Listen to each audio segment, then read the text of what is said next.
Oke, jadi kalau dilihat di slide,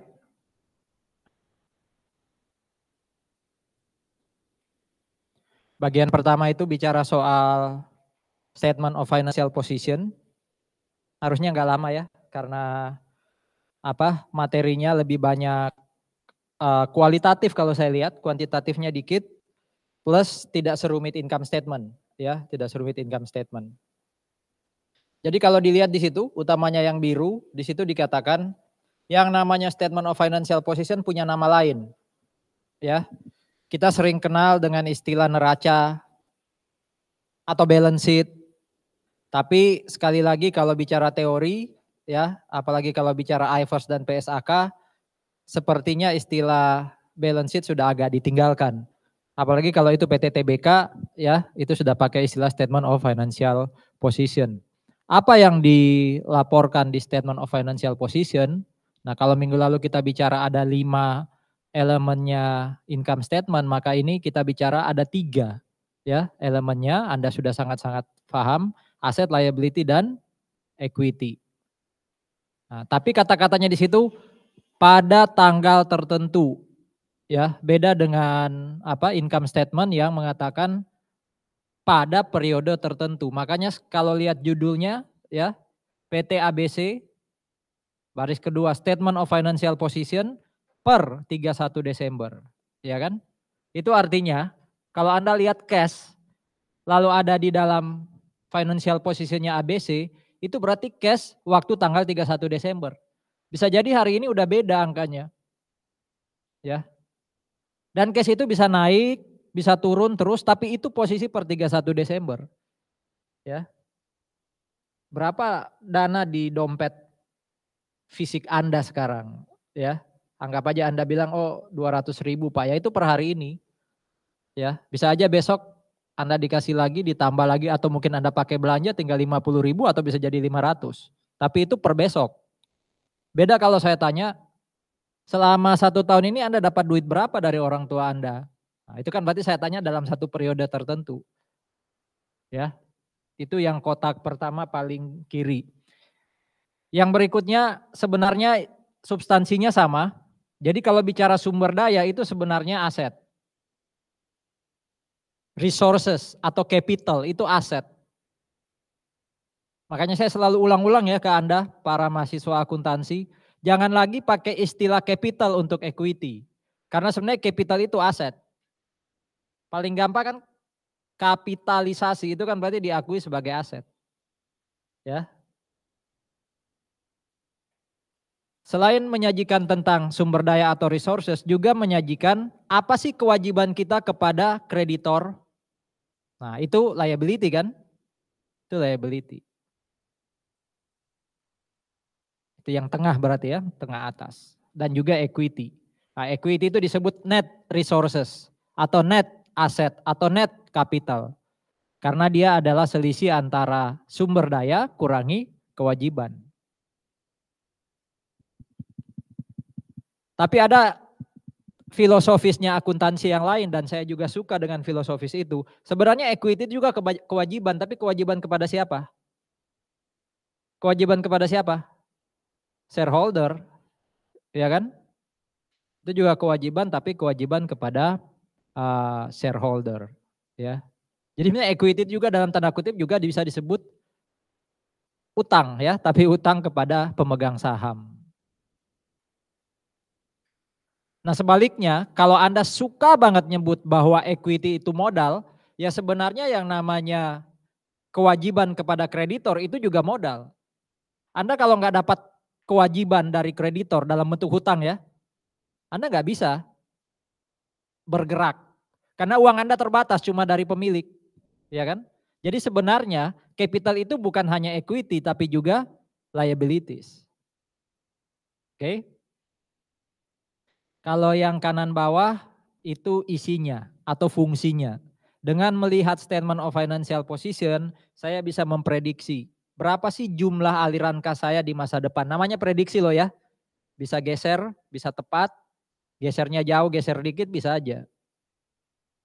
Juga bisa memprediksi kapan saya terima duit. Ya, termasuk risikonya. Ketidakpastian itu kan lebih ke arah risiko. Ya. Kalau saya bilang saya bakal dapat 1M per 1 Januari 2025, berapa persen kemungkinannya? Itu ketidakpastian berarti. Nah, secara detail lagi kegunaannya satu, bisa menghitung rates of return. Rates of return apa yang Anda familiar dan sering dengar? Rates of return itu biasanya ada di financial management, manajemen keuangan. Anda kan sudah ngambil. Rates of return apa yang paling populer di kepala Anda? Financial ratio itu loh. Pernah dengar rates of return ya? Tingkat pengembalian. Jadi kalau Anda naruh duit, Anda kan berharap pengembalian kan, cuan kan? Bukan hanya uangnya kembali tapi juga bertambah.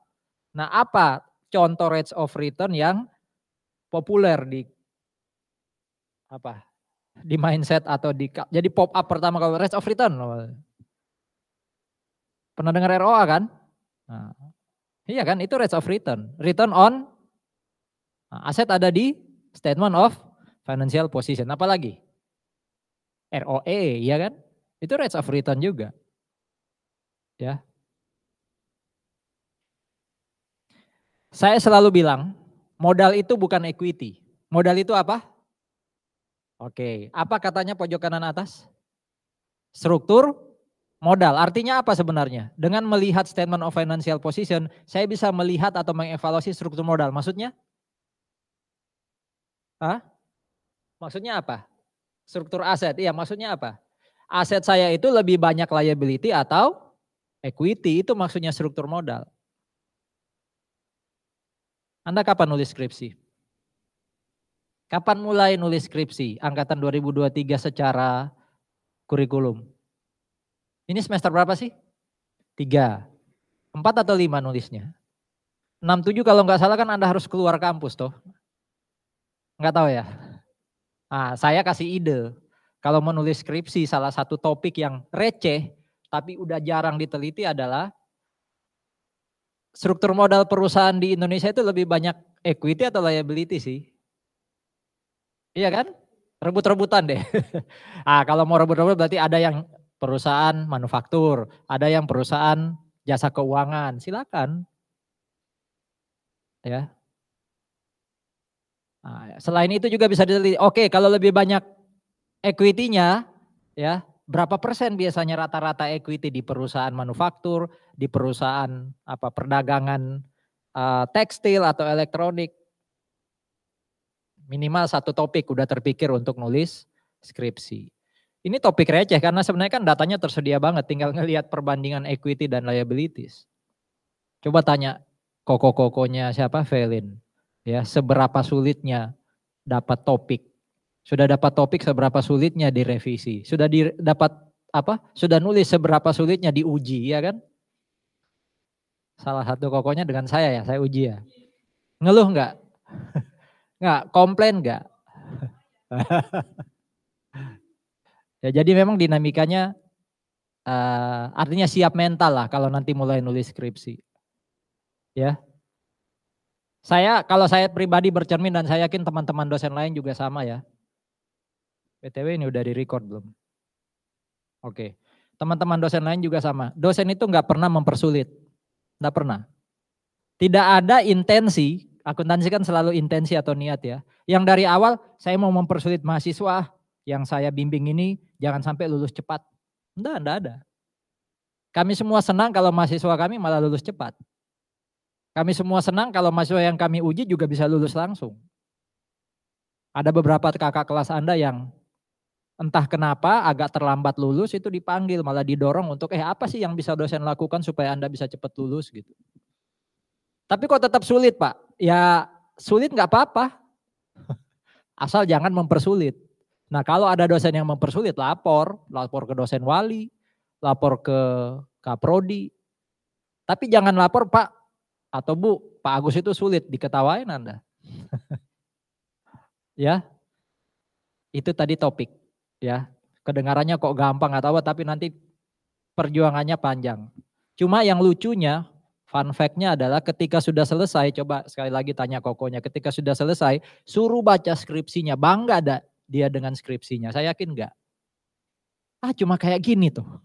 Kenapa sih perjuangan saya selama ini hanya nulis yang kayak gini? Kenapa? Karena knowledge-nya kan makin tinggi ketika melihat yang kayak gini, saya lihat lagi skripsi saya malu. Ya, kok cuma kayak gini? Sekarang saya bilang cuma kayak gini, waktu itu mungkin sulit banget di dalam kepala saya. Ya.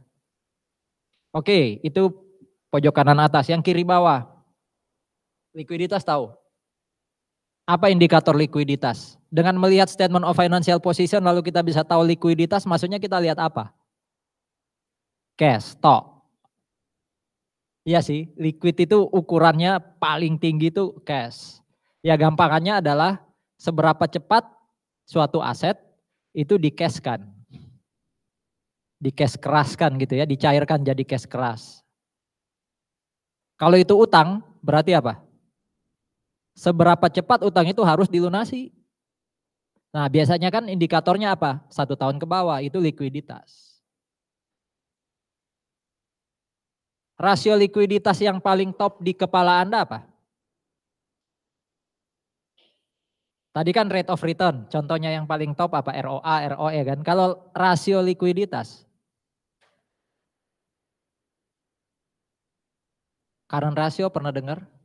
Gimana rumusnya? Current asset dibagi current liabilities. Makin tinggi makin bagus atau makin kecil makin bagus? Current asset dibagi current liabilities. Makin besar makin bagus atau makin rendah makin bagus? Harusnya makin besar makin bagus ya. Cuma jangan juga gede-gede banget karena itu berarti ada cash, ada aset liquid yang nganggur, ya kan? Idealnya berapa saya lupa. Anda baca teori-teori manajemen keuangan. Ya. Tapi poinnya sebenarnya adalah dengan melihat statement of financial position saya bisa nilai seberapa liquid perusahaan ini. Makin liquid makin bagus. Artinya makin banyak cash atau aset lancar ya. Jadi sekali setiap saat kalau ditagih dia masih punya. Saudara-saudara punya pengalaman nggak jual rumah itu berapa lama sih lakunya? Cepat nggak? Cukup lama ya, nggak bisa hari ini dipromosikan bulan depan bisa langsung, itu beruntung banget tuh.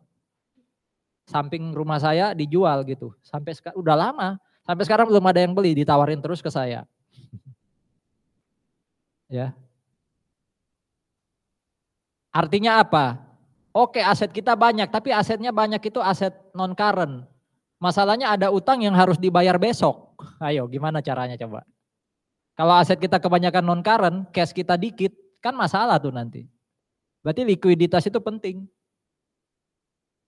Kalau solvabilitas itu bahasa Inggrisnya solvency, CY ya, solvency. Apa itu solvabilitas? Solve. Apa ya? Hah? Itu utang juga, tapi utang jangka panjang. Kalau likuiditas itu kan lebih ke arah yang jangka pendek. Kalau solvabilitas itu gampangannya apa? Utang Anda banyak di masa depan, sehingga sekarang ini Anda jualan barang itu mikirannya untuk apa pikirannya? Untuk lunasin utang. Susah untuk invest. Nah itu ada kaitannya dengan fleksibilitas berarti ya kan? Kalau hidup kita tiap hari itu gali lubang tutup lubang aja, tahu ya, pernah dengar itu ya?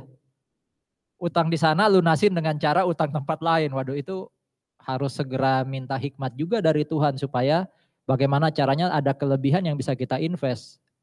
Kan gak fleksibel hidup kita. Jadi solvabilitas itu lebih ke arah hutang jangka panjangnya itu tinggi atau enggak. Biasanya Anda pernah dengar DER ya, debt to equity ratio ya kan. Nah itu salah satu indikator solvabilitas. Ada gambar-gambarnya sih di situ walaupun kecil ya.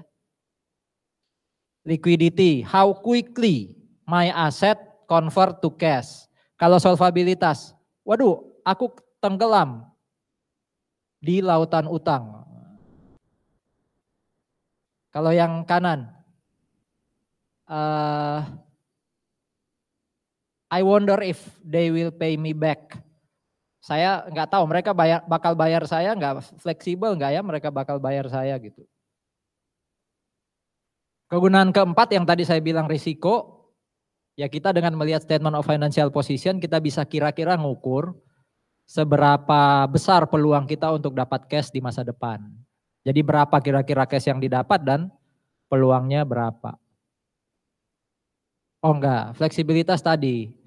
Jangan sampai Anda kebanyakan kebanyakan utang. Kalau kebanyakan utang berarti Anda kerjanya jualan barang itu hanya untuk bayar utang. Berarti enggak fleksibel kan hidup Anda? Itu fleksibilitas. Kalau solvabilitas itu utang jangka panjang, likuiditas utang jangka pendek. Kalau fleksibilitas kebanyakan utang. Nah, kebanyakan itu relatif ya. Makanya baca ilmu manajemen keuangan yang disebut utang terlalu banyak itu berapa persen. Karena tetap kita butuh utang. Mengapa? Pemegang saham itu nggak bisa support full. Kecuali ada yang namanya apa tuh? Golden investor, apa istilahnya? Jadi kita ada apa-apa gitu minta aja kepada pemegang saham, dia pasti ngasih gitu ya. Cuma Anda kalau jadi apa sih istilah golden investor ya atau apa tuh? Ya. Nah itu berarti utangnya bisa jadi dikit. Tapi kan enggak bisa, kita pasti harus minjam duit ke orang. Nah seberapa banyak utang tadi, jangan sampai kita malah enggak fleksibel lah, itu fleksibilitas. Kalau yang pojok kanan bawah itu lebih ke arah, saya dapat cash enggak di masa depan? Ya, entah itu cash untuk running perusahaan sehari-hari atau cash untuk investasi. Kalau dapat, kira-kira berapa? Anggap aja 200 M umpama. Nah berapa persen kemungkinan saya dapat 200 M? Itu juga bisa dihitung dengan cara lihat angka di financial position. Ilmunya itu ilmu statistik. Sudah ngambil? Belum. Besok kalau belajar statistik, semoga masih ada yang serius. Karena ada gunanya. Utamanya salah satunya untuk nulis skripsi. Pada ngambil Excel enggak yang ditawarin Bu Widuri? Ada yang ngambil ya? Berguna loh itu, Excel itu enak. Anda paham Excel rumus-rumusnya ya, kalau yang enggak ngambil berarti belajar sama yang ngambil. Ya. Nah yang ngambil dan minta diajarin, tarik aja tarif berapa gitu. Ya. Traktiran lah minimal ya kan, mau ngajarin no. Karena Excel powerful. Ya, Excel itu powerful. Nah, tapi sama kayak income statement, laporan ini juga punya keterbatasan pasti.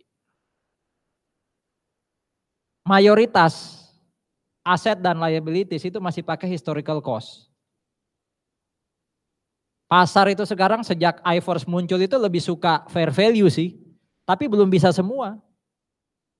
Masih ada yang historical cost. Saya sih lebih suka historical cost ya, karena lebih pasti kan. Historical cost itu kan lebih, apa istilahnya, lebih reliable. Kan ada buktinya kan, kita beli tanah dulu 5 tahun lalu 1 M. Tapi tahun ini kan sudah 10 M, mana buktinya 10 M? Emang jual pasti dapat 10 M, kan gak ada bukti ya. Cuma fair value itu lebih relevan. Nah, jadi jangan berpikir historical cost itu jelek, walaupun di sini ditulis keterbatasan. Ini politis aja nih, karena IFRS lebih suka fair value. Sama kayak income statement, orang kalau makin pesimis asetnya makin besar atau makin kecil? Kenapa? Apa contoh konkret orang pesimis itu asetnya kecil? Dia arahkan ke spesifik satu aset, piutang contohnya. Orang pesimis itu berarti tingkat bad debt expense-nya tinggi Pak. Berarti AFDA-nya tinggi. Kalau AFDA tinggi, pengurangnya tinggi. Berarti kan AR-nya makin kecil. Ya kan? Asetnya makin kecil. Itu contoh aja bahwa aset yang kecil itu bisa jadi karena judgement atau estimasinya beda dengan orang yang optimis. Apakah orang yang optimis asetnya besar itu pasti bagus? Ya belum tentu. Terlalu optimis juga kan enggak bagus ya, enggak baik. Sama kayak income statement yang ketiga, banyak item yang nggak bisa disajikan. Saya pernah nulis dulu waktu masih jadi pimpinan universitas itu selalu menilai teman-teman yang ada di bawah saya, utamanya kepala unit ya. Nah kalau sudah nilai itu ada satu pimpinan unit yang menurut saya walaupun itu di bawah WR ya, beliau kepala unit, tapi beliau banyak ngasih insight ke saya, ngasih pencerahan ke saya. Akhirnya waktu nulis nulis penilaian pegawai saya tulis, terima kasih Pak, Bapak itu aset buat Petra. Wah. Beliau appreciate itu, ceritain ke teman-teman yang lain, aku dibilang aset loh. Tapi coba kalau itu kemudian Anda dengar, Anda pasti tantang balik kan? Yakin tak Pak Agus bilang beliau aset? Apakah beliau masuk di statement of financial position? Kan enggak. Maksud saya apa? Sesuatu yang nggak bisa diukur dengan uang itu nggak bisa masuk ke sini ya, itu keterbatasan. Padahal kan betul, kalau tidak ada beliau, Petra nggak maju. Bukankah aset itu adalah ada sesuatu yang di masa depan bisa memberikan sesuatu ke kita? Betul loh, tapi beliau nggak bisa masuk karena nggak bisa diukur dengan uang. Ya, itu keterbatasan. Nah ini ya.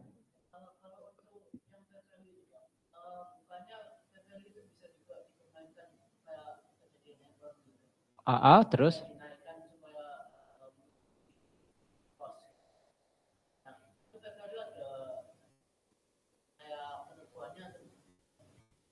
Fair value itu, jadi sebenarnya, wah ini bacanya Enron, serius sekali hidupnya ya. Tapi good. Ya. Jadi Enron itu justru yang memicu munculnya atau memicu praktek akuntansi makin fair value. Enron yang memicu itu.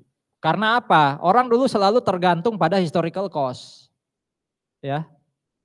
Orang tergantung banget sama historical cost. Akhirnya historical cost yang dimainin. Ya, historical cost-nya dimainin. Contoh ya. Harusnya itu expense. Kalau itu jadi expense, masuk income statement berarti labanya kan makin kecil. Tapi kan bisa aja expense itu digeser ke financial position jadi apa? Aset. Berarti kalau expense kurang di income statement, laba besar kan? Aset besar lagi. Investor tertarik kan? Dia mainin historical cost loh. Poin saya apa? Jadi bisa aja semua dalam tanda kutip dimainkan. Kan minggu lalu kita belajar earning management kan? Ada kan istilah earning management.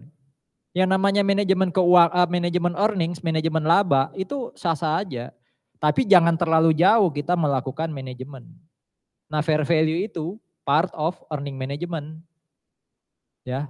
Nah, kalau tanya Pak, ada nggak batasan fair value? Masih ingat 3 level fair value? Level paling tinggi itu fair value yang ya harga saham, itu contoh paling valid fair value level tinggi karena dia tertulis, terkuotasi. Nggak bisa kita main-main, ini fair value loh, ada buktinya. Emas kayaknya masuk di situ ya, karena harga emas kan ada listnya ya. Nggak bisa kita main-main, oh harganya segini, enggak kok di sana segini, nggak bisa. Nah level kedua itu yang namanya harga pasar. Walaupun nggak tertulis, bisa nggak kita main-main? Bisa nggak kita tetapkan harga yang sangat beda dengan orang lain? Sulit. Yang tertulis pasti nggak bisa. Yang kedua walaupun nggak tertulis tapi itu harga perbandingan loh. Nah kalau nggak ada dua-duanya baru pakai yang ketiga. Yang ketiga itu juga nggak bisa dimainin karena pakai rumus kayak present value, ya kan? Jadi bisa aja kita kelola fair value, cuma kalau ditanya apa ada batasan, nggak ada batasan, tapi cara ngitung, cara menentukannya ada. Nah kita main di situ aja. Masuk akal nggak cara penentuannya? Gitu ya. Kenapa kok sampai baca Enron? Oke, lanjut. Ada 3 elemen ya. Ada 3 elemen, jadi so far sudah 8 ya. 5 minggu lalu, 3 ini kan. Bisa dibaca secara teori apa itu aset, liability ya. Kalau aset itu berarti saya berdiri di 31 Desember. Lalu saya ingat sebelum 31 Desember ada kejadian. Di mana kejadian itu membuat saya di masa depan setelah 31 Desember akan dapat sesuatu, akan ada inflow. ya kan? Akan ada manfaat ekonomi yang mengalir ke dalam perusahaan. Itu aset. Contoh, sebelum 31 Desember saya jual barang ke orang, tapi dia belum bayar ke saya.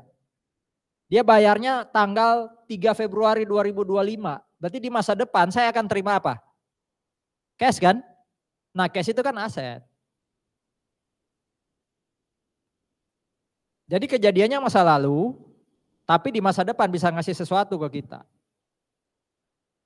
Itu aset.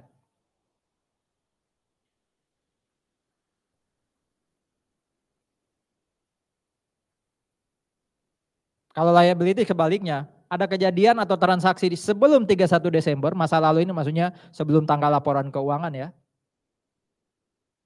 yang membuat di masa depan saya harus beri sesuatu ke orang. Jadi ada yang keluar justru dari saya. Sebelum 31 Desember saya pinjam duit. Nah, janjinya saya mau lunasin 1 Maret 2025. Berarti 31 Desember 24 saya jadi ingat, wah 1 Maret 25 nanti di masa depan berarti ya. Saya harus keluar duit. Nah, itu liability.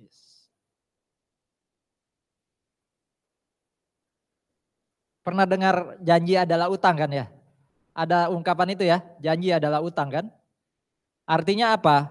Kemarin saya berjanji bahwa besok saya akan traktir makan siang Anda. Nah, berarti kan hari ini saya ingat, oh kemarin masa lalu ada janji. Di masa depan saya harus keluar duit untuk traktir. Makanya saya menduga yang bikin istilah atau ungkapan itu orang akuntansi. Janji adalah utang. Akuntansi banget itu. Nah, equity. Sayang banget nih equity ya. Apa definisinya itu? Apa itu residual? Sisa. Kalau selisih itu masih halus, sisa. Padahal kita ngagung-gagungkan equity kan, wah modal ya. Sering disebut modal ya, wah ini punyanya shareholder. Tapi dia cuma sisa. Aset kurangi liabilities. Ya. Nah ini definisi elemen-elemen tadi. Ini pendekatannya IFRS ya. Di mana IFRS itu menyajikan aset paling atas adalah non-current. Karena Enron. Enron itu mainannya di non-current waktu itu. Padahal secara psikologis biasanya kita lihat paling atas kan. Makin ke bawah konsentrasi kita makin turun kan. Nah, dulu secara psikologis orang hanya lihat yang current. Yang non-current yang dimainin tadi itu nggak terlalu dilihat. Akhirnya sekarang dibalik. Ya, ditaruh non-current paling atas. Tapi kalau PSAK tetap paling atas adalah current, paling atas adalah cash. Kalau ini kan dibalik, di twist ya. Kayak plot twist gitu, cash malah paling bawah. Supaya kita lebih banyak memberi perhatian pada aset-aset yang tidak lancar. Itu filosofinya. Nah, aset apa yang ada di list itu yang belum atau Anda masih tidak familiar? Properti investasi di situ nggak ketulis ya. Properti investasi mungkin masuk di itu investment tuh, investment property ya kan? Sudah ya, kita pelajari itu di AKM 2. Apa lagi? Makanya saya bilang ini kualitatif. Semua sudah pernah kita dapat di AKM 1, PA. Diingatkan lagi cara menyusunnya. Survei memperlihatkan perusahaan cenderung terbiasa melaporkan current asset di awal. Nah ini jadi topik lagi tuh. Ya kan? Bagaimana perilaku perusahaan dalam melaporkan aset? Di Eropa, di Asia, di Amerika, ya kan bisa jadi topik skripsi itu. Ya.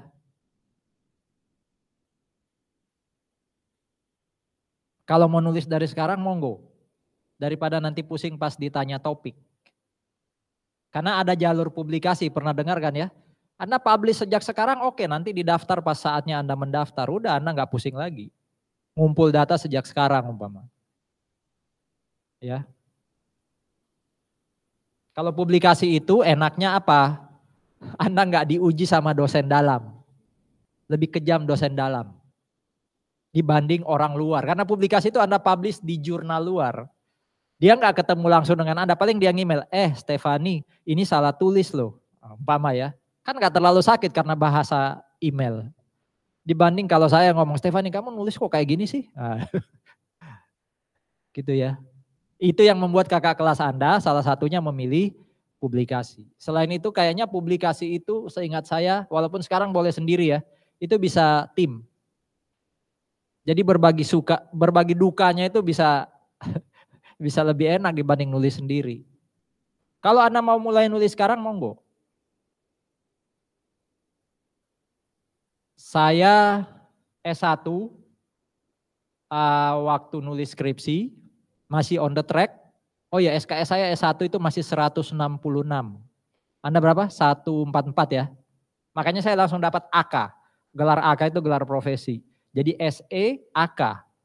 Jadi gelar akademik SE tambah gelar profesi AK. Anda kalau mau ngambil AK sekarang harus kuliah lagi. Ya nambah sisanya SKS berapa 20-an SKS.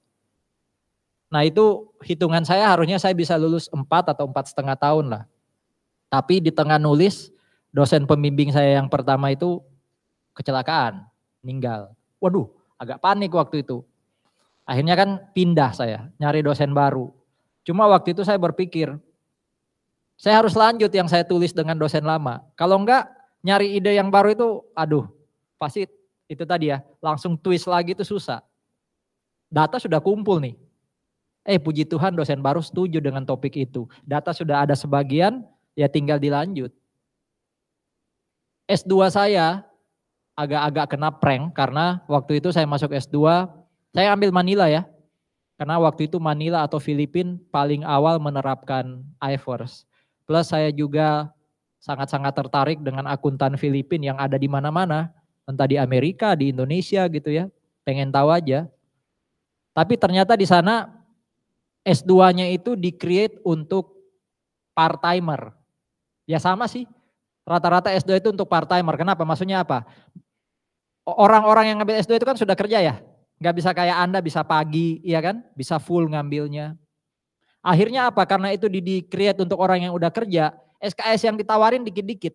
Apa akibatnya? Secara kurikulum saya bisa lulus lebih dari 2 tahun, bisa 3 tahun loh. Akhirnya apa yang saya lakukan? Saya usahakan untuk nego biar ada mata kuliah yang dibuka lebih awal, SKS diberikan lebih awal. Supaya saya bisa numpuk SKS, bisa pulang Indonesia lebih cepat dibandingkan kurikulum. Ya. Akhirnya apa ya? Saya rela berkorban, akhirnya saya kuliah bareng S1. Karena mata kuliah itu belum dibuka untuk yang S2. Ya. Mata kuliah S1 kan lebih detail, padahal saya berpikir kuliah S2 itu lebih ke prinsip, lebih ke konsep, filosofi. Ini detail lagi. Bahkan saya dapat mata kuliah yang saya ngomong prank itu joke aja ya, guyon aja ya. Saya bahkan dapat mata kuliah yang menurut saya kok jauh dari akuntansi ya. Mata kuliah derivatif, integral. Saya anak A3. A3 itu kayak SOS, IPS tempat Anda dulu. Matematika saya waktu SMA itu matematika dasar banget. Nggak ada integral, derivatif dan semacamnya. Ketemu yang kayak gitu di kuliah S2. Karena saya ketemu anak S1. Ya. Kalau waktu itu saya menyesali diri, tenggelam dalam penyesalan, itu saya pasti akan lama kuliahnya. Akhirnya apa? Saya buat asik aja, saya buat senang. Ya. Saya justru menganggap ini pengalaman baru lah, belajar hal sulit. Ya. Justru dari itu saya bisa dikit-dikit paham, walaupun saya nggak ahli banget integral apa semua, tapi dengan mengimplementasikan integral dalam ilmu manajemen keuangan saya cukup paham. Ya. Nah, bicara soal, kalau S2 itu namanya tesis ya. Bicara soal tesis, Anda tahu salah satu strategi biar saya juga nggak terlalu lama di sana, karena saya dibiayai. Waktu itu dibiayai melalui Petra ada istilahnya perkumpulan Universitas Kristen se-Asia gitu ya, itu yang ngasih beasiswa. Ya kalau lama-lama juga kan malu ya. Nah tesis saya itu dari sejak saya masuk, saudara-saudara, saya sudah beriman topik ini yang mau saya ambil. Rasio keuangan waktu itu. Rasio akuntansi. Apa yang saya lakukan sejak semester 1? Data saya kumpul. Data variabel-variabel yang ada di otak saya kumpul. Waktu sudah saatnya nulis, saya ajukan judul saya. Berarti kan saya dalam tanda kutip gambling ya. Iya kalau diterima, kalau ditolak, waduh udah ngumpulin data berarti harus dari awal lagi nih. Puji Tuhan diterima. Ya sudah skripsi saya atau tesis saya jalan ya tidak lewat satu semester. Ya nggak lewat satu semester. Makanya di angkatan saya paling cepat lulus karena yang lain masih kerja. Mereka masih ada kuliah yang harus mereka ngambil. Bukan karena saya pinter gitu ya. Tapi saya mau ada effort untuk nego ke jurusan. Ya, kuliah bareng S1. Dan tadi skripsinya disiapin sejak awal. Poin saya apa? Segeralah tentukan topik Anda. Ya, kalau perlu cari dosen yang mau bimbing Anda. Kumpulkan data Anda, saatnya nulis. Paling tinggal ngumpulin dikit-dikit. Waktu Anda terlalu banyak. Ya, jadi waktu yang kosong itu pakai untuk yang tadi. Karena nanti Anda magang, mau nyari data, udah capek magang. Magang itu bisa pulang 4:30, jam 6. Ya, ini kalau klasifikasinya aset, jadi namanya POS kan ya, elemen isinya kan POS. Ya kan? Nah ini, POS itu isinya apa? Akun ya kan? Nah POS-nya itu ada dua, current dan non-current asset. Yang namanya cash dan cash equivalent itu akun. Pernah kita pelajari itu di AKM 1. Nah ini kalau equity dan liabilities. Mana yang belum kita pelajari? Mana yang belum kita pelajari? Equity sudah tuh. Non-controlling interest minggu lalu. Pension, aduh awal-awal AKM 2. Ya kan? Waranti pernah. Ya kan? AKM 1. Mana? Semua udah. Uang muka pelanggan juga sudah. Itu AKM 1. Nah ini tinggal diajarin gimana nyusunnya. Nah ini diingatin dikit-dikit ya. Long term investment ini materi financial instrument. AKM 2, kalau AKM 1 chapter 17. Apa itu long term investment? Bisa surat berharga, kita beli bonds orang lain, kita beli saham orang lain, kita minjamin uang ke orang lain, itu long term investment selama lebih dari 1 tahun. Kalau yang pojok kanan atas itu apa?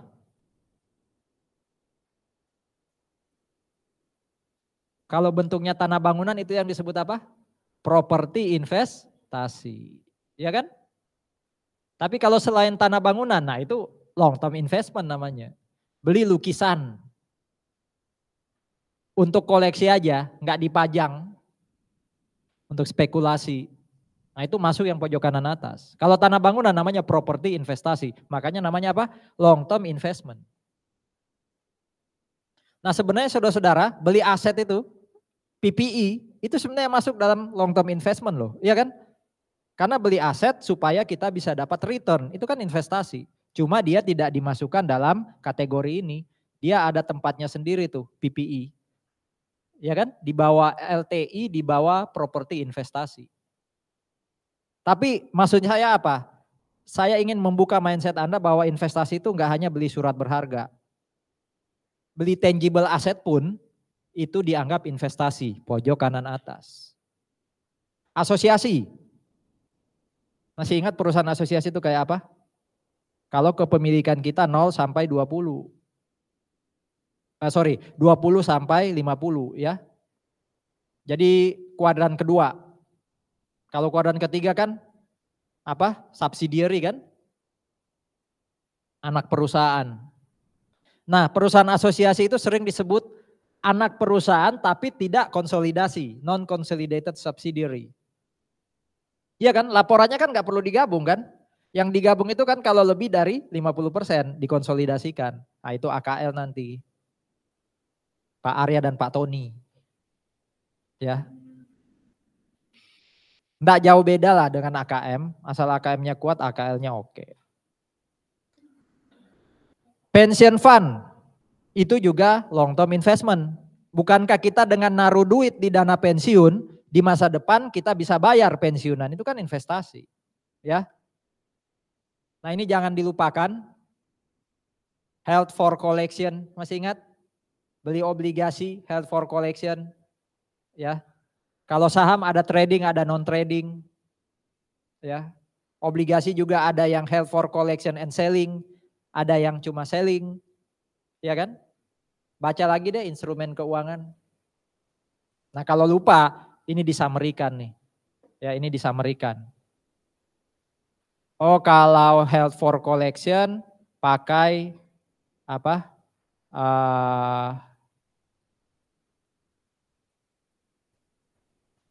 Apa tuh? Amortized cost. Gak bisa nih ya. Pakai amortized cost. Trading dan non trading pakai fair value. Bedanya apa? Kalau trading itu masuk di income statement, fair value masuk di OCI, ya kan? Gak bisa ya. Kok bisa ya? Held for collection itu current atau non current? Maksudnya gimana? Anda beli obligasi, held for collection. Held for collection itu artinya apa? Saya intensinya apa? Pengen nahan obligasi sampai jatuh tempo. Tapi kok bisa masuk current juga ya? Bukannya non current ya? Kapan held for collection current, kapan non current?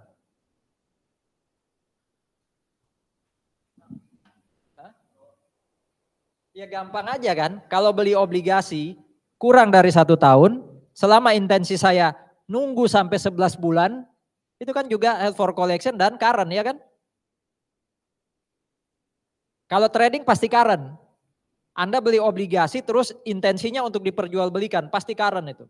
Mau berapa lama pun masa apa? Masa beredarnya, maturity date-nya, ya, selama Anda intensinya untuk diperdagangkan itu pasti current. Saham juga gitu. Ya. Nah, kalau non trading. Non trading itu cuma equity loh. Berarti kita beli saham. Saham yang non trading, kok bisa current, kok bisa non current? Dan itu pakai fair value, kok bisa current, bisa non current? Apa yang membatasi? Kapan non trading equity itu current, kapan dia non current?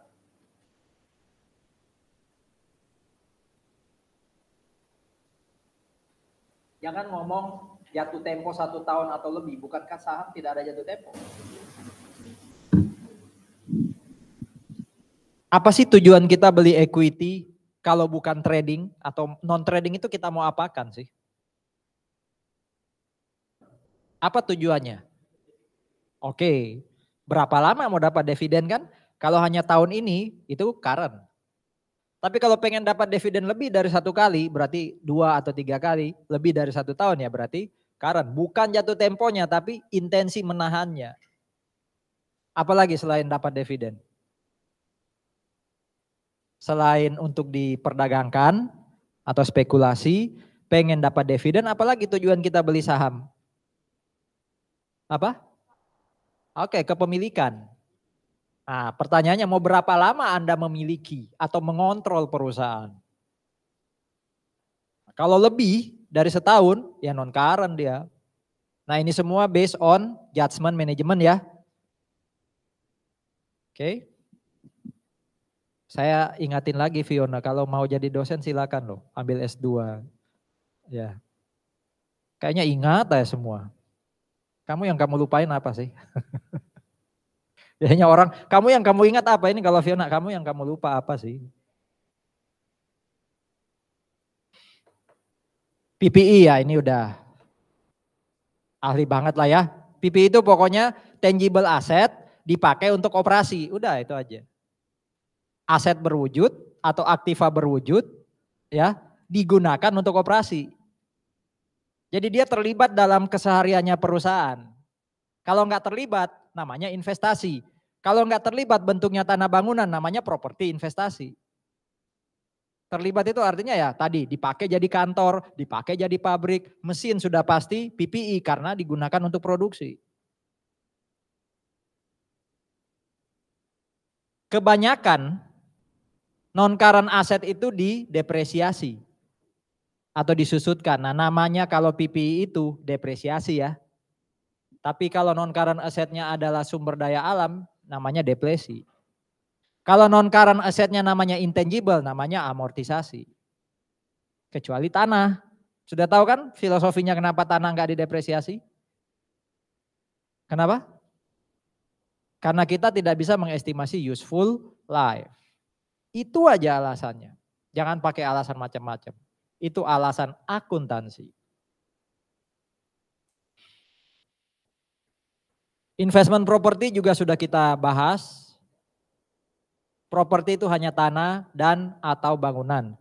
Tujuannya apa? Satu, disewakan ke orang lain pakai operating lease. Dua, apa? Spekulasi, ya kan? Belinya untuk dapat kenaikan nilai. Tiga, apa? Belum tahu mau diapain. Udah itu properti investasi. Pak, saya beli mesin mau saya sewakan ke orang lain untuk sewa operasi. Bukan di sini, tapi long term investment. Pak, saya beli mesin dipakai produksi, PPE. Oke. Nah, intangible ini sama kayak PPE. Apa tadi kata kuncinya? Dipakai dalam operasi. Bedanya apa? Ini physical substance-nya kurang, bahkan nggak ada. Itu aja bedanya. Sama-sama disusutkan, namanya amortisasi. Ya kan? Jadi sama loh. PPE dan intangible bedanya hanya pada wujud fisik. Inventory itu sama kayak PPE, punya wujud fisik. Bedanya apa? Inventory current, makanya inventory tidak disusutkan. Yang disusutkan itu kalau lebih dari 1 tahun. Piutang sama kayak ini, apa samanya? Tidak punya wujud fisik. Tapi ini disusutkan, piutang enggak. Itu ya. Ini intangible, ya kita sudah pelajari kalau ini enggak ada di AKM 2 tapi AKM 1. Ada kalau nggak salah ada 5 ya, ada intangible terkait seni, terkait apa proses produksi, terkait franchise, yang kelima itu goodwill, ada yang terkait paten ya kan, teknologi seni apa aja tuh, goodwill yang kelima, ada yang produksi, ada yang merek. Karena masa manfaat lebih dari 1 tahun ya dia diamortisasi. Kecuali goodwill. Ya, goodwill nggak diamortisasi. Nah, ini contoh penyajiannya ya untuk non current asset.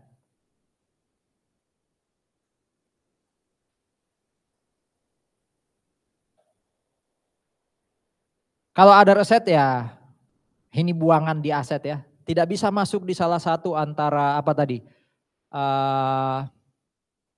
Long term investment, property investment, PPE nggak bisa masuk di situ Pak. Pernah dengar DTA kan? Deferred tax asset kan? Itu nggak bisa masuk salah satu di atas, dia berarti ada aset. Ya. Di sini nggak ketulis sih.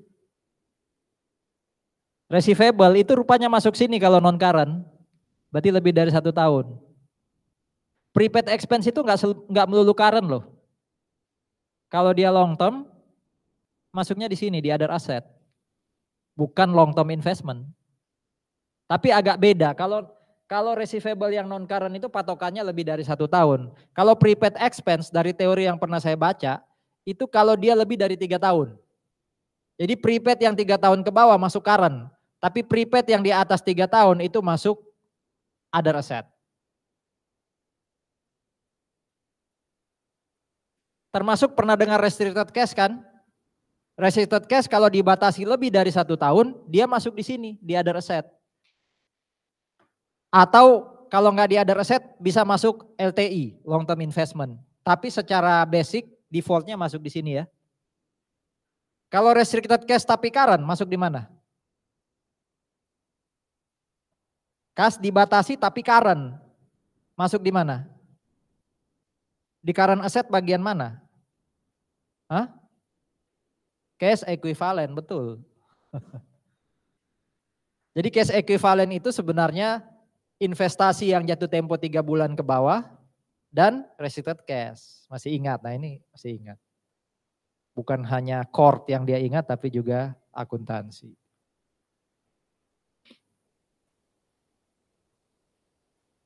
Nah ini current asset ya. Current asset mana yang Anda sudah lupakan? Harusnya di level Anda sekarang ini semua sudah receh ya kan?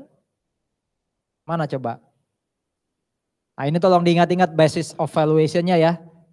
Inventory, lower of cost or, ini kok nggak bisa muncul ya. Lower of cost or, apa istilahnya tuh NRV ya kan? Prepaid expense pakai cost. Kalau receivable, ini namanya NRV juga. Estimated amount collectible itu nama lainnya NRV. Bedanya NRV-nya inventory itu adalah harga jual. Estimasi harga jual kurangi estimasi cost penjualan. Kalau NRV-nya receivable itu gimana? Gross receivable kurangi AFDA. Kalau investment short term umumnya pakai fair value. Ya.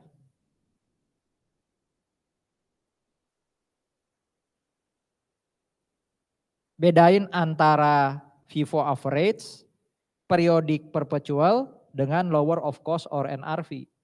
Periodic perpetual itu cara membuat jurnal, cara mencatat jurnal. FIFO average itu cara menghitung ending inventory dan COGS. Kalau lower of cost or NRV itu cara menyajikan di laporan keuangan. Ya. Jadi periodic perpetual itu waktu bikin jurnal, saya mau jurnal purchase atau inventory ya, itu periodic perpetual tuh. Kalau saya mau ngitung berapa sih COGS-nya atau ending inventory-nya, nah tergantung mau pakai rata-rata atau pakai yang first in first out. Nah itu berarti cara menghitung, cara mengukur. Kalau lower of cost or NRV, itu cara menyajikan di laporan keuangan.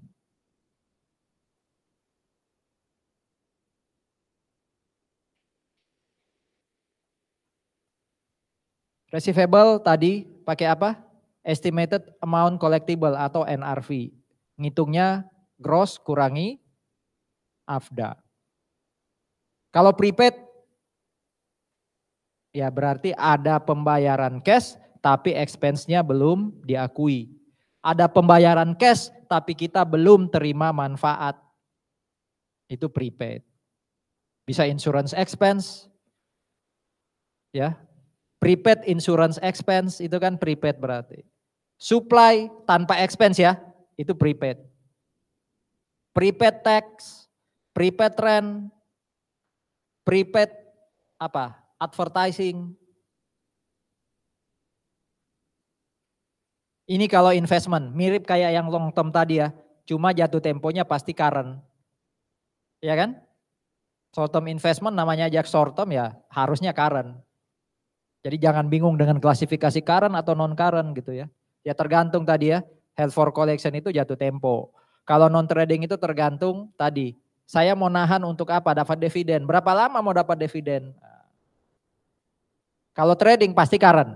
Wes, no debat.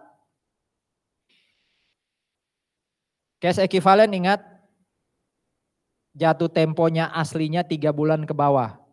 Cash equivalent berarti dia bukan cash tapi diekivalenkan. Dia aslinya investasi. Tapi yang kedua, aslinya cash tapi dibatasi. Dibatasinya untuk 1 tahun ke bawah. Kalau dibatasinya lebih dari 1 tahun, tadi masuk mana? Ada reset, ya kan? Ini contoh penyajiannya. Betul ya? Cash malah paling bawah nih. Nge-twist pelajaran PA, pelajaran SMA yang cash ditaruh di atas. Bagian mana dari equity ini yang tidak dipahami? Share capital gimana ngitungnya? Hah? Par kali jumlah saham. Betul kan? Share premium. Selisih antara market value dengan parnya dikali jumlah saham. Return earning itu dapat dari mana? Net income yang tiap tahun di close. Kalau net loss berarti return earning berkurang. Kalau bayar dividen return earning berkurang. Iya kan? Kalau net loss tadi berkurang, net income bertambah. Accumulated OCI. Ya. Ini berarti yang nomor 4 itu gain or loss. Kalau gain berarti tambah, Loss berarti ngurangin, tapi tidak masuk income statement. Total net income ditambah OCI namanya apa? NI tambah OCI namanya apa? CI ya kan? Comprehensive income itu minggu lalu loh. Laporannya ada dua kan CI itu. Bisa income statement sama CI, bisa income statement tambah OCI lalu jadi CI. Ini OCI. CI-nya itu yang nomor 3 dan 4. Jadi CI itu 3 plus 4. Ya kan? OCI itu di luar. Berarti gain tapi di luar. Contoh apa OCI? Saya punya investasi tadi, tapi non trading. Ya kan?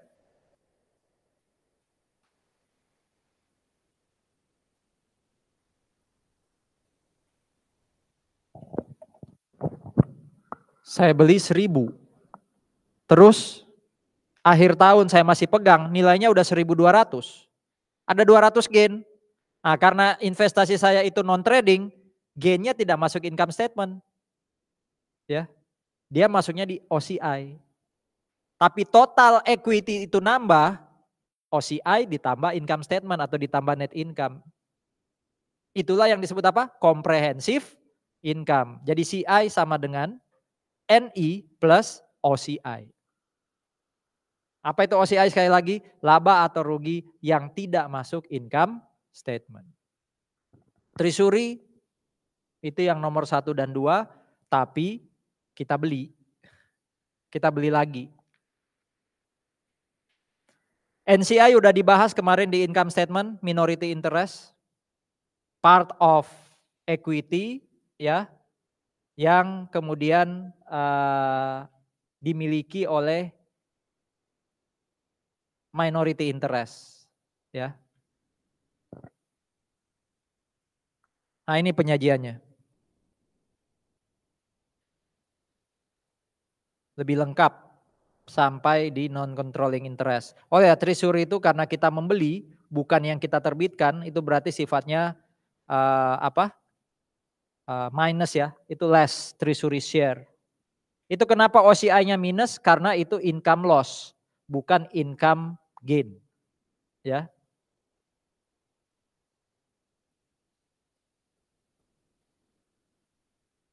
Mana di antara non-current ini yang masih bingung? Bonds payable, waduh udah katam, udah dikuasai sejak AKM 1. Pensiun, AKM 2, chapter 20.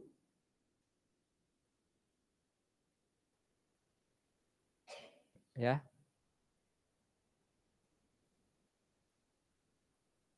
Jadi ini sebenarnya mengingatkan kembali apa yang sudah kita pelajari. Kalau current, bagian mana yang tidak dipahami? Udah semua nih. Nah, ini cara penyajiannya.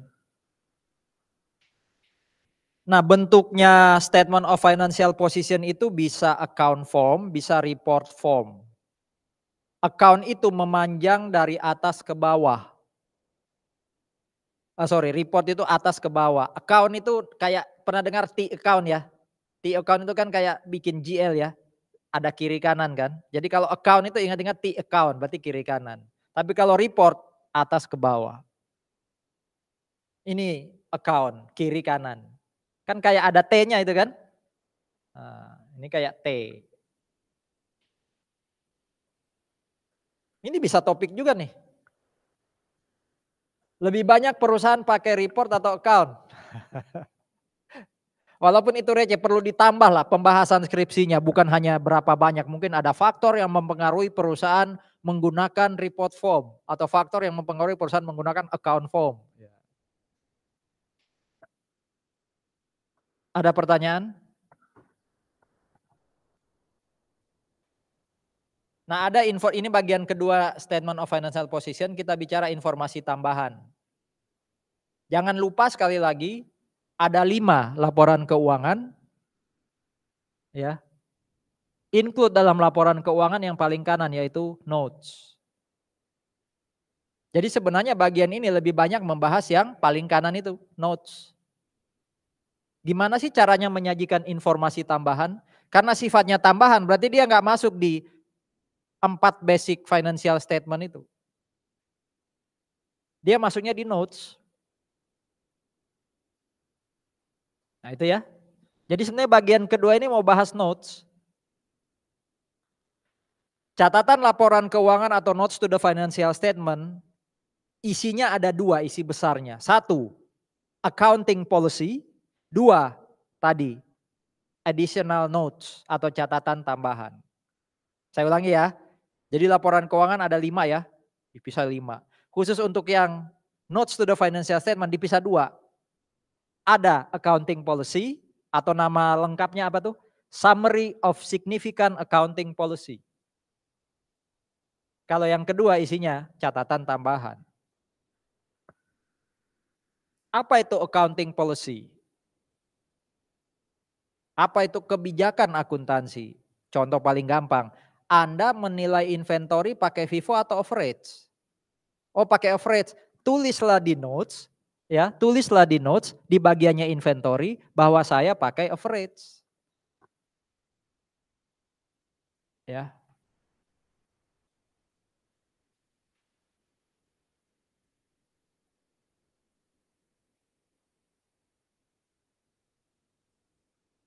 Kalau ditulis bahwa ini pakai lower of cost or NRV ya udah pasti itu. Ya. Tapi ini dia nilainya pakai apa ya? Coba baca secara lengkap. Dia menilai COGS dan ending inventory pakai apa? FIFO kah, average kah?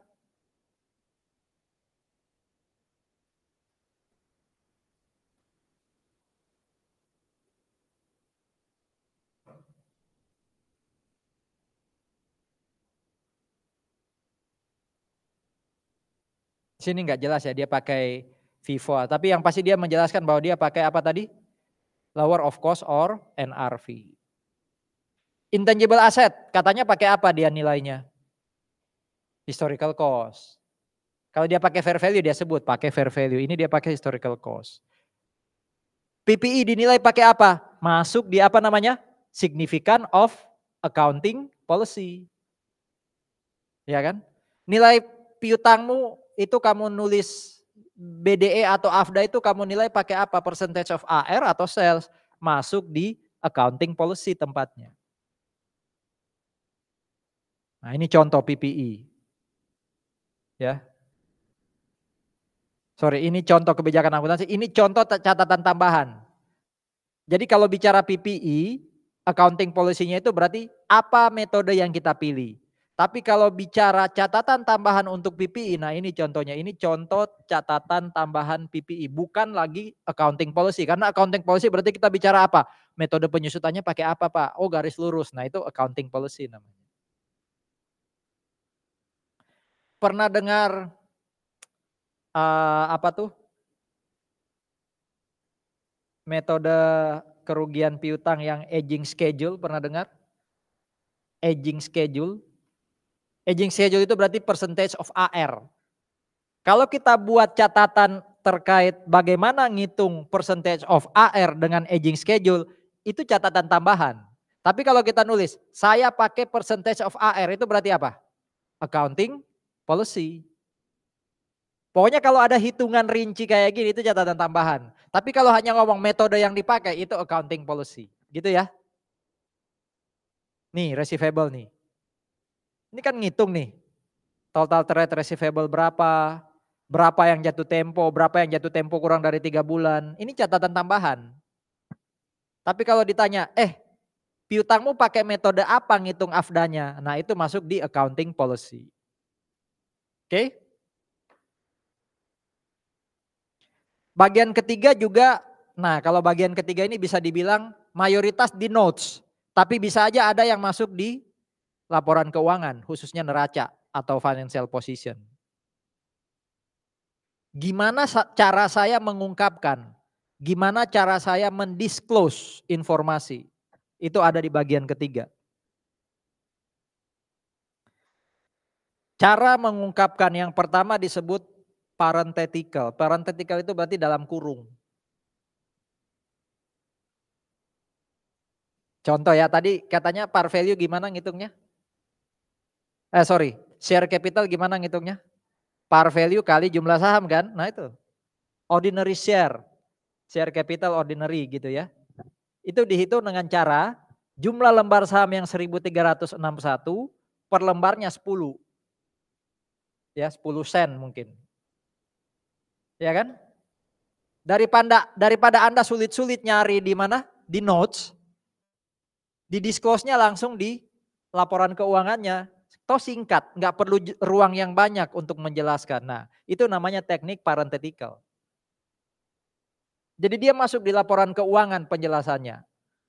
Tetap di notes akan ada, tapi daripada Anda buka notes yang belakang, atau kalau di mana, di laporan keuangan Anda harus klik ya, di apa tuh, digeser gitu ya, di swipe. Cukup dijelaskan di sini kan udah jelas. Itu parenthetical, pokoknya dalam kurung. Teknik kedua namanya cross reference. Saya mau jelasin nih, saya punya cash 800.000. Dan cash itu istilahnya sinking fund. Sinking itu apa tuh? Sink itu apa? Sink. Tenggelam ya. Tenggelam itu maksudnya gini, itu udah nggak bisa saya apa-apain. 800.000 udah nggak bisa saya pakai. Kenapa? Karena sudah dikatakan atau sudah ditetapkan untuk apa tuh? Bayar utang. Untuk bayar bonds payable kan katanya, makanya tenggelam, nggak bisa kita ambil udah. Ya, itu sinking fund namanya. Nah saya mau jelasin 800.000 ini untuk bayar bonds payable yang mana? Udah saya kasih aja keterangan di situ. Coba lihat bagian current liabilities. Nah, rupanya 800.000 itu mau dipakai untuk pelunasan bonds payable yang jatuh tempo di 2015 nilainya 2,3. Di bagian current liabilities saya juga tulis, coba lihat current asset. Jadi referensi silang. Di liabilities-nya ditulis, di asetnya ditulis. Itu namanya cross reference.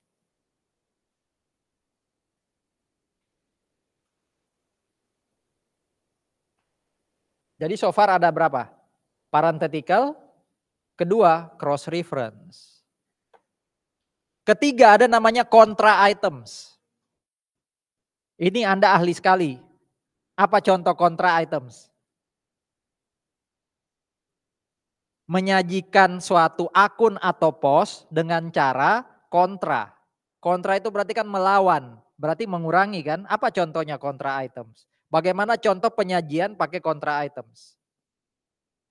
PPE atau equipment 100. Di bawahnya saya tulis apa? Akumulasi, depresiasi 20. Di bawahnya saya tulis 80 book value. Itu berarti saya menyajikan aset pakai contra items. AR 100. Di bawahnya ada AFDA 20. Nah, AFDA itu contra item. Shareholder equity sekian. Terus saya tulis treasury shares. Nah itu contra items. Di sini nggak ada contohnya sih. Yang ada contohnya ini cross reference. Jadi ada 3 ya teknik untuk pengungkapan. Dan 3 teknik ini adalah teknik yang digunakan untuk mengungkapkan di dalam batang tubuhnya laporan. Tidak perlu nunggu notes. Di notes tetap ada, tapi dia ditulis juga di dalam laporan. Kalau butuh penjelasan lebih banyak, lihatlah notes yang lebih detail. Tadi contoh apa? Informasi tambahan kan ada di notes kan? Pak saya pengen tahu, equipmentmu itu dinilai pakai apa? Disusutkan pakai metode apa? Masuk mana itu? Accounting policy. Bisa nggak saya masukin di sini? Bisa nggak? Equipment, terus kan orang pengen tahu disusutkan pakai apa? Bisa nggak saya tulis di sini di dalam statement of financial position? Sebenarnya bisa loh.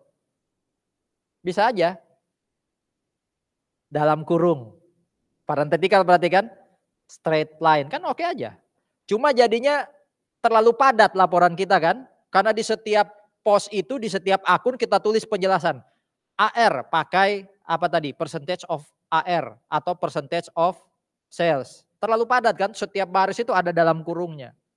Plus kedua, kenapa yang kayak gitu, yang accounting policy nggak bisa langsung masuk, belum tentu semua equipment pakai garis lurus ya. Ya kan? Makanya itu masuk accounting policy.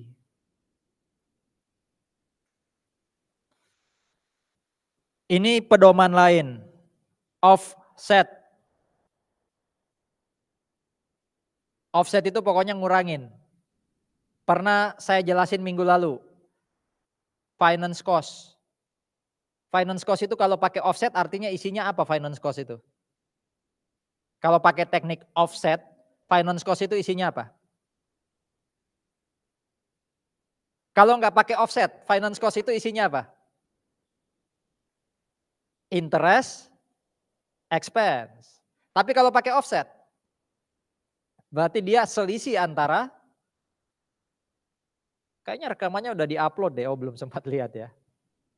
Itu selisih antara interest revenue dan interest expense.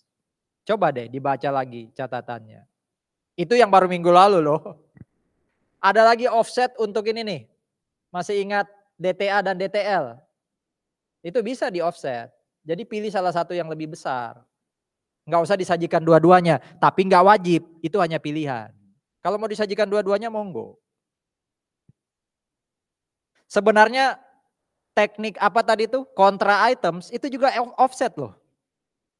Iya kan? PPE atau equipment 100. Lalu bawahnya ada akumulasi 20. Itu kan juga mengoffset berarti, menghapus, menyajikan secara net. Jadi offset itu net ya, menyajikan secara net. Konsistensi ini part of comparability. Comparability itu kan berarti kita bisa membandingkan laporan keuangan kita. Kok bisa konsistensi itu comparability? Comparability ada dua, masih ingat Fiona? Comparability apa aja sih? Membandingkan perusahaan atau laporan keuangan perusahaan itu bisa dengan dua cara. Satu, membandingkan kita dengan perusahaan lain. Itu comparability eksternal. Tapi syaratnya apa? Harus sama sektornya. Kalau comparability internal berarti kita bandingkan apa dan apa? Laporan sekarang dengan periode sebelumnya. Nah, kalau sekarang kita pakai garis lurus yang lalu pakai straight line, pakai double declining, kan nggak apple to apple ya, berarti nggak comparability. Berarti supaya disebut comparability, metodenya harus sama. Makanya disebut apa? Konsisten. Jadi konsistensi itu adalah comparability yang internal. Gitu ya. Semua penyajian di laporan keuangan harus disajikan secara wajar. Apa maksudnya? Ya berarti dia disajikan sesuai yang Anda pelajari sejak PA, AK kalau ada, AKM 1, AKM 2 atau dengan kata lain disajikan sesuai dengan standar akuntansi keuangan. Ya, IFRS atau PSAK. Itu berarti penyajiannya secara wajar. Jadi tidak ada kaitan dengan fair value. Penyajian wajar itu bukan berarti disajikan pakai fair value. Wah, orang yang suka historical cost kayak saya marah. Emang kalau pakai historical cost nggak wajar? Ngawur aja. Penyajian wajar itu artinya disajikan sesuai standar, wes gitu aja. Ya. Habis ya. Betul ya saya bilang ya. Bentar ya.